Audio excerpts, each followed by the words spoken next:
Yogi Roth, Ashley Adamson back with you as we take a look at UCLA's 2023 football schedule, year 6 under Chip Kelly. And it'll be the first season that he doesn't have DTR as his quarterback.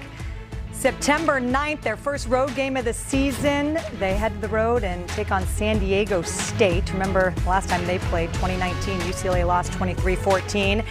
And then UCLA, USC, the finale in the regular season, Saturday, November 18th. That was an epic battle at the Rose Bowl last season. They won 9 games a year ago, so progress year over year under Chip Kelly as you take a look at their schedule.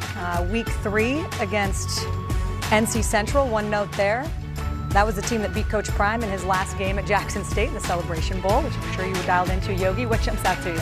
Yeah, well, I'll tell you what, don't sleep on the opener in Coastal Carolina. Grayson McCall hit the portal, then came on back, and he's one of the more talented players in the country. Had a chance to go to a lot of Power 5 schools to play quarterback. Chip will have his team prepared for that, but don't sleep on the first few games of the season. And then I circle Week 4 at Utah. Chip Kelly's teams have never won at Rice-Eccles State. Now, granted, DTR was injured for one of them, so we'll see. But that'll be a moment, right? Kind of like Oregon State referencing earlier.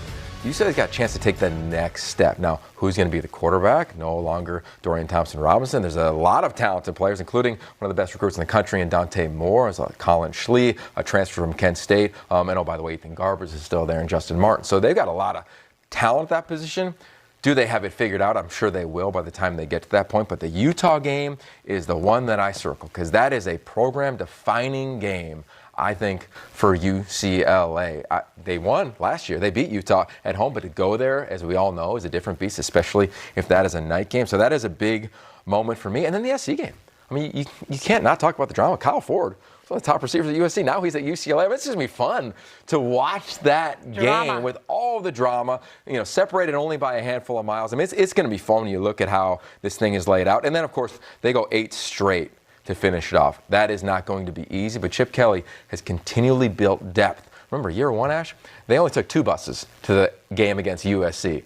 Now they take 4, right? They've got a lot more players, scholarship players, more talent. He's added to that signing day class, transfer portal. You've been seeing it. They continue to make noise there. So I think UCLA has another chance to get to the Pac-12 title. I've been saying it the last 2 years, but they got to start off quick, and they got to get a win at Utah, in my opinion, if they want to really be considered nationally for that next step. And in terms of who they miss, they don't have to play Washington or Oregon, which... Pretty good.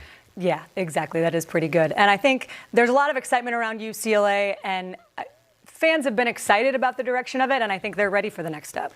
Yeah, and they should be. I mean, look, Chip Kelly has always said, it's just about, the next moment, being connected. His players are totally bought in. These are all his guys. It's all his culture, much like we've said the last 2 years. And when they had lost, a lot of times it was tight moments, right? The Oregon game got away from him last year, Ash, but overall, this team has been in every game for the most part, and they took major strides. Washington, Utah last year, but they just got to put it together for the entirety of the season. So I look forward. When I was at UCLA last year, Chip said he had the best culture he's ever had. I'd imagine he'd say the same thing right now because they're just adding more of his types of players, character-wise, talent-wise, and they're thriving in the transfer portal right now, especially the skill position. 2 receivers they got, Kyle Ford, J. Michael Sturdivant from Cal, might be the 2 most explosive receivers Chip Kelly has ever had at UCLA.